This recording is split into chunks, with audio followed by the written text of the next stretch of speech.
لا إله إلا الله لا إله إلا الله لا إله. Sure El-İmran tefsiri 185. ayetin başlayıp okuyayımız inşallah.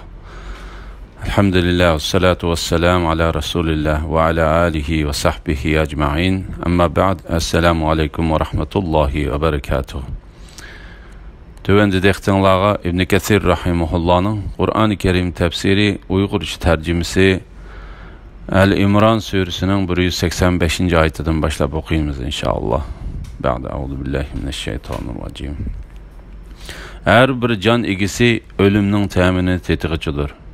Sizlərning ecrinla, yani əməlinglarning savabı kıyamet günü toluq berildi. Kimiki dozaqdan yirak kılıngan ve cennetke kirgizilgen iken u muradığı yetken buludu. Dünya terikçiliki fakat aldaydıgan maldınla ibarettir. Yani aldaydıgan nəsi bulup azgını bəhrəmən bulgandın kin tügeydi. Sizlər mallarınlarda sədaqığa buyuruluş ve afet yetişi bilen ve canlarınlarda qatl qılınış, əsir iliniş, kesel buluş bilen çokum sınılısılar.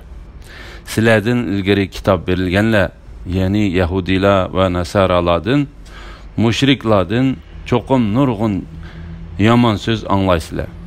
Eğer yukarıki ahvallar yüz bergende sevr kılsanlar, sözünla ve hareketinlada Allah'tan korksanlar, ondaqda bu hakikaten irade bilen kılınışkı tegişlik işlardındır. Her bir can egisinin ölümünün təmini tetiydiğanlıq doğrusudur. Allah Teala her bir can egisinin ölümünün təmini tetiydiğanlıqdan ibaret həmmə məxluqatlağa umum yüzlük buluduğan bu bir ahvaldan haber verip mındaq deydi. Ziminin üstüdeki həmmə yoquludu. Azimetlik ve keremlik Rabbinin zatı məngü qalıdı. Yani fakat Allah Teala'la ölmək terik qalıdı. Cin ve insanların həmmisi ölüdü. Şuningdek pəriştilər ve her işini kötürüp turduğan pəriştilərmi ölüdü. Fakat birden bir tenha Allah'la ölmək qilib qalğıcıdır. Allah Teala həmmə nərsinin evvel qısı bolğanıdək həmmə nərsinin ahırı boludu. Bu ayet həmmə kişilərə təsəllidir. Çünkü yeryüzüde bir kişimi qalmay ölüp gitidi. Allah Teala belgilep bergen müddet tügise ve Adem aleyhisselamdan tartip ta ki yaranmaqçı bolğan insanların həmmisi ölüp tügise Allah Teala kıyametini qaim kılıdı. İnsanlarını terildirip ularning çoğun küçük emellerinin həmmisinden hesap alıdı. Her qandaq kişiге zerreçilikmi zulüm kılınmaydı. Şuna Allah Teala mındaq deydi. Sizlərning ecrinla, yani əməlinglarning savabı kıyamet günü toluq verildi. Kimlərning muradığı yetküçilərdən bulduğanlığı doğrusuda. Kimiki dozaqdan yirak kılıngan ve cennetki kirgizilgen iken o muradığı yetken buludu. İbn Ebu Hatim Ebu Hureyre radiyallahu anhu'dan Peygamber aleyhisselamның mındaq degenligini rivayet kılıdı. Cennette qamçının ornuchilik yer, cennette qamçının ornuchilik yer, dünya ve onun içindeki nersinden yaxşıdır. Eğer xalısanglar Allah Teala'nın kimiki dozaqdan yirak kılıngan ve cennetki kirgizilgen iken o muradığı yetken buludu degen ayetini okunlar. Dünya terikçiliki fakat aldaydıgan maldınla ibarettir. Yani aldaydıgan nersi bulup azgını bəhrəmən bolğandın kin tügeydi. Yani bu dünyanın işini erzimez ve tüven körüsütü üçündür. Çünkü bu dünya tügep ketadigan azgını bir nersidir. Allah Teala bu vaxtı mındaq deydi. Sizlər dünya terikçilikin artıq körsülər. Ahiret yaxşıdır ve baqidir. Sizlərə qandaq nersi verilmesin, o dünya terikçilikideki faydalanılan nersidir. Ve dünya tirikçiligining zinnatidir. Allohning dargohidagi savob eng yaxshidir, eng boqiydir. Tushunmamsizlar? İmam Muslim ve Tirmizi rivoyat qilgan hadisda mundaq deb keldi. Allohning nomi bilan qasamki, oxiratga nisbatan dunyo xuddi sizlarning biringlar barmoqini dengizga tiqibla chiqarganiga o'xshaydi. Oxiratga nisbatan dunyo xuddi sizlarning biringlar barmoqini dengizga tiqibla chiqarganiga o'xshaydi. U barmoqining dengizdan qanchalik suv elib chiqa oladiganligiga qarab baqsin. Qatada bu oyatning ma'nosi haqida mundaq deydi. Dunyo degan manfaat o'rnidir. Tashlanib qolguchidir. İbadetga loyiq bo'lgan zot Allohning nomi bilan qasam qilamanki, dunyo egillarining qo'lidan ketib qolguchidir. Dunyo egillarining qo'lidan ketib qolguchidir. Sizlar bu manfaat o'rnidan küçünglarning yetishicha Alloh taolaning ibodatini qo'lga keltiringlar. Sizlar bu manfaat o'rnidan küçünglarning yetishicha Alloh taolaning ibodatini qo'lga keltiringlar. Kuch qudrat Alloh taolaga xosdir. Mu'minning sinildiganligi va uningga dushmanidan aziyat yetib turdiganligi to'g'risida.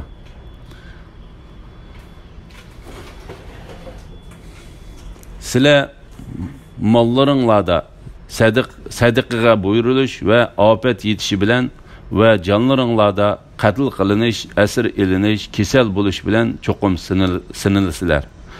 Bu oyatning ma'nosi Alloh taolaning biz sizlarni bir oz qo'rqinish bilan, bir oz qahatchilik bilan va mollaringlarga, jonlaringlarga, ballaringlarga, ziroatlaringlarga yetadigan ziyon bilan cho'qim sinaymiz degan oyatining ma'nosiga o'xshashdir. Ya'ni mu'min meliga yoki o'ziga yoki bola chaqalarga yoki ayollarga musibat kelishi bilan sinildi.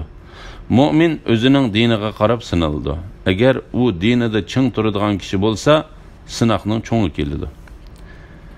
Sizlardan ilgari kitob berilganlar, ya'ni Yahudilar va Nasaralardan, mushriklardan cho'qim nurg'un yomon so'z anglaysizlar. Mu'minlar Madinaga hijrat qilib kelganda Badr urushi bo'lishdan burun ahli kitob va mushriklardan ularga kelgan ko'ngilsizliklarga Alloh taolo tasalli berib va ulardan bu ko'ngilsizliklarni ko'tarib o'tkichilik ahli kitob va mushriklarni kechirib o'tishga va sabr qilishga buyurib mundaq deydi. Agar yuqorqi ahvollar yuz berganda sabr qilsanglar, so'zinglar va harakatinglarda Allohdan qo'rqsanglar, undaqda bu haqiqatan iroda bilan qilinishga tegishli ishlardandir. İmam Buxoriy Osama ibn Zaydning mundaq deganligini rivoyat qildi. Payg'ambar alayhissalom Badr urushi bo'lishdan burun Fadak degan shaharda ustiga to'qilgan raxt selingan bir eshakka minib, bir eshakka minib, arkasıga Osama ibn Zaydni mindirib, Haris ibn Hazraj cemaatidagi Said ibn Ubadining kesilini yo'qlab kelish uchun mangdi. Payg'ambar alayhissalom Abdullah ibn Ubay degan munofiq bir so'rindan o'tdi. Bu chaqda texi Abdullah ibn Ubay musulmon bo'lmagan edi. So'rin butqa ibodat qiladigan mushriklar, Yahudilar va musulmonlardan tarkib topgan edi.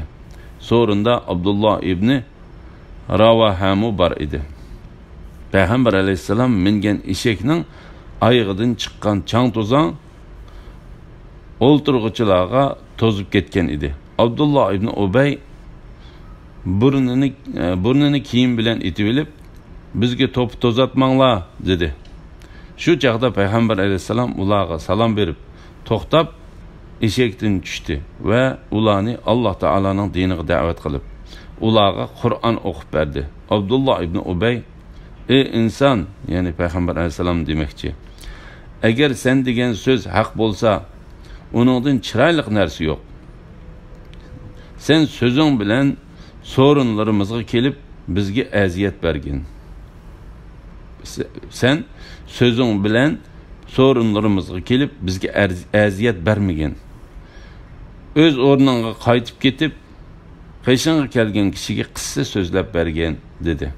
Şunun bilen Abdullah ibn Ravaha radıyallahu anhuma ey Allah Taala'nın peygamberi, sen bizden sorunlarımızga meyli çang tozang bilen yoki sözlerin bilen kelsen şeksiz biz onu yaxşı körümüz dedi. Andın Müslümanlar, müşrikler ve Yahudiler tillişip ketdi. Hatta ular o'rinlaridan turib urushib ketgili tasli qaldi. Peygamber aleyhisselam ta ular tinchlanguncha ularni past ko'yga tushirish bilan avora bo'ldi. Ondan Peygamber aleyhisselam eshigiga minib Said Ubada radıyallahu anhu'nun qishig'i keldi. Peygamber aleyhisselam unga: "Ey Said, sen Abu Habab yani Abdullah ibn Ubay'nin degan sözünü anlamadыңmы? O mundaq gaplarni qildi" dedi. Ondan Said: "Ey Allah'ın peygamberi, onu kechirib etgin. Sana kitapni tushirgan Allohning nomi bilan qasamki, albatta Alloh taolo sana tushirgan haq dinni keltirdi. Sana tushirgan haq dinni keltirdi. Bu shaharning, ya'ni Madinaning odamlari Abdullah ibn Ubayga toj kiygizishga va uni boshliq qilishga birlikka kelgan edi. Ondan Alloh taolo sana bergan haqiqat bilan uningga unimidi. U shu sabab bilan siqildi. Ya'ni hasad qildi. Mening qarshimcha bu qilgan ishimi shuning sababi bilan bo'lgandir" dedi. Shuning bilan Payg'ambar alayhisalom uni kechirib etdi. Peygamber aleyhisselam ve onun sahabeleri Allah Teala ularını buyurgandikidek müşrikler ve ehli kitaplarını keçirib etdi ve ulardan kelgen köngülsüzliklerge bardaşlık verdi. Allah Teala kafirler bilen uruş kılışqa ruhsat kılgıçilik Peygamber aleyhisselam Allah Teala'nın buyruğuna asasen ularını keçirib keldi. Bedir uruşida Allah Peygamber aleyhisselam'a Qurayshning katta başlarını öldürüşke nisip kıldı. Yani Bedir urushida Qurayshning çoğunları öldürüldü. Abdullah ibn Ubay ibn Salul ve onun bilen birga bo'lgan müşrikler bu bizning beşimizga keladigan bir ish dedi. Shuning bilan ular islom diniga kirganligini jakarlab Payg'ambar alayhisalomga bay'at qildi. Haqiqat taraf turgan yoki yaxshilikqa buyurgan yoki yomonlikdan to'sgan kishilarga jafo mushaqqat va ko'ngilsizliklar doimla yo'liqib turdi.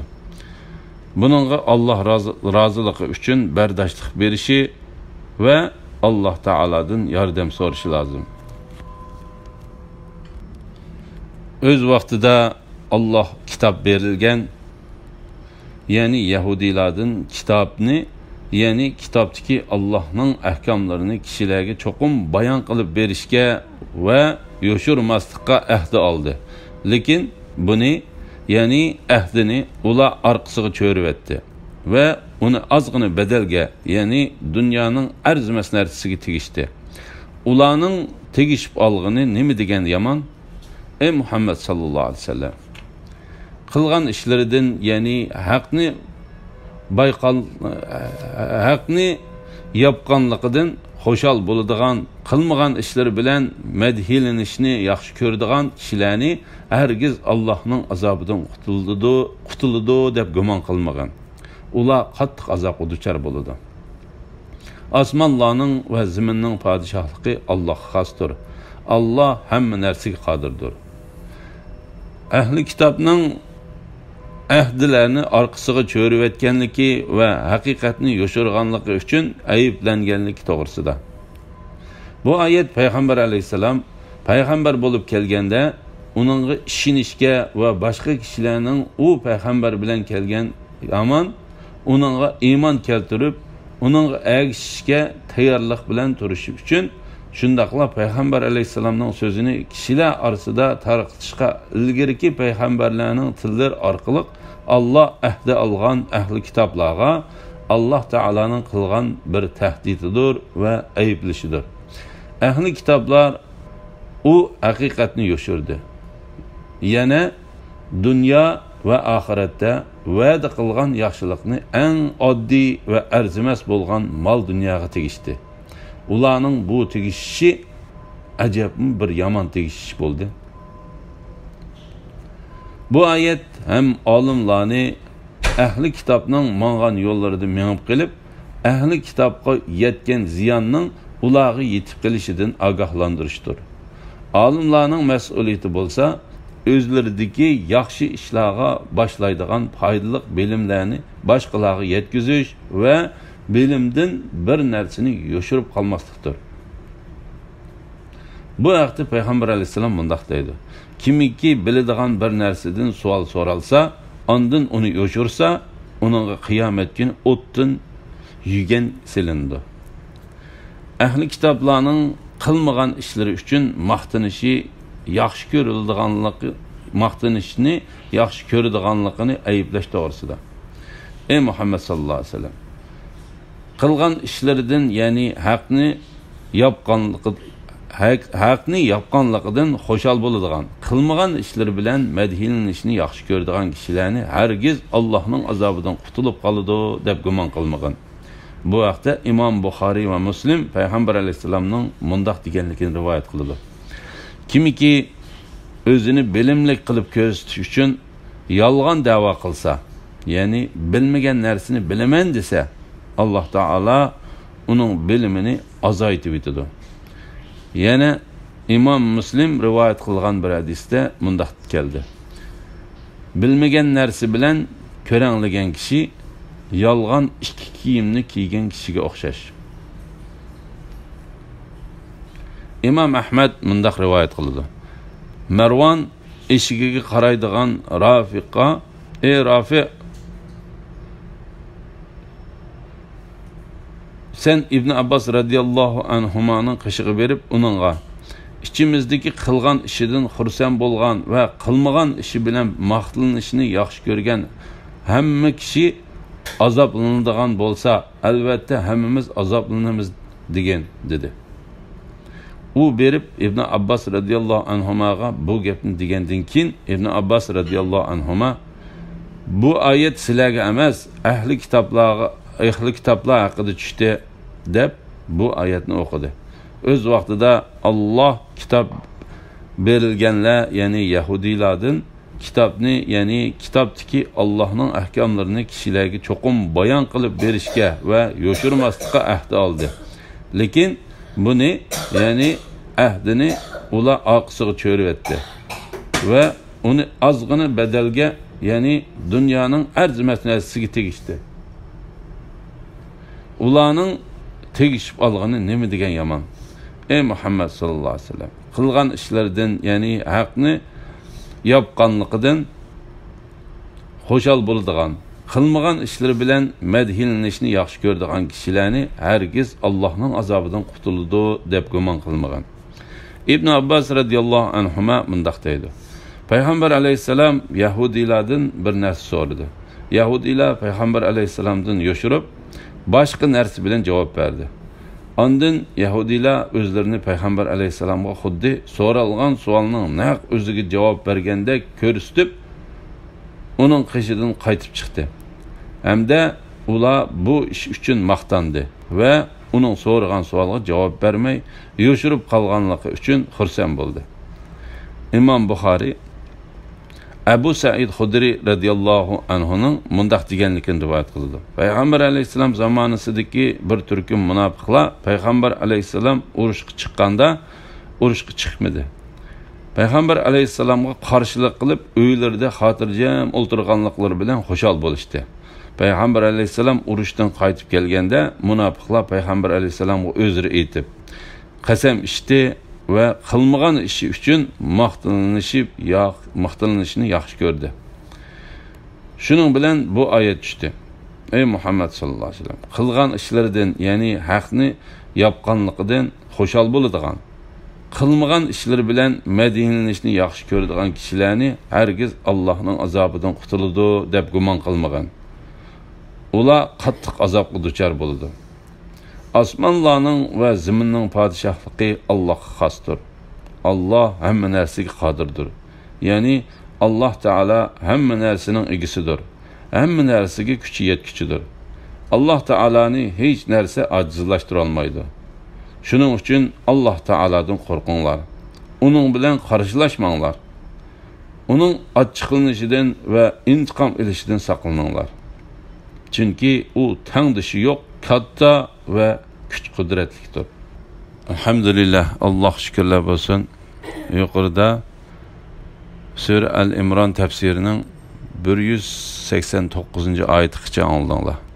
Oxirini keyin qitimliq o'qishimizda davomlashtiramiz inshaalloh. Assalomu alaykum va rahmatullohi va barakatuh.